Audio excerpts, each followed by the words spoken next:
প্রত্যেকেরই জন্মকুণ্ডলীর সঙ্গে যে দশা বিভাগ করা থাকে বা দশা করা থাকে, সেই দশায় কোনো না কোনো দশা মহাদশা চলে সবসময়। তো যদি কারোর জীবনে রবির মহাদশা চলে, তখন তার পক্ষে আদিত্য হৃদয় স্তোত্র পাঠ করা শুভ ফল দেয়।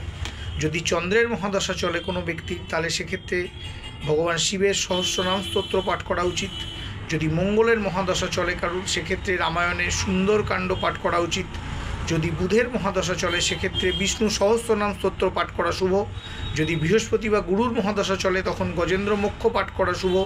যদি শুক্র গ্রহের মহাদশা চলে, তাহলে সেক্ষেত্রে শ্রীসূক্ত পাঠ করা শুভ। যদি শনি গ্রহের মহাদশা চলে, তাহলে মহামৃত্যুঞ্জয় মন্ত্র পাঠ করা শুভ। যদি রাহুর মহাদশা চলে, সেক্ষেত্রে গায়ত্রী মন্ত্র পাঠ করা শুভ। যদি কেতুর মহাদশা চলে, সেক্ষেত্রে অথর্ব শিষ্য পাঠ করা অবশ্যই শুভ ফলদায়ক। আপনাদের যার জীবনে যে গ্রহের দশা চলছে, সেটিকে মিলিয়ে নিয়ে সেই মতো সেই স্তোত্র বা সেই মন্ত্র পাঠ করুন, অবশ্যই শুভ ফল অনেকাংশে পাবেন।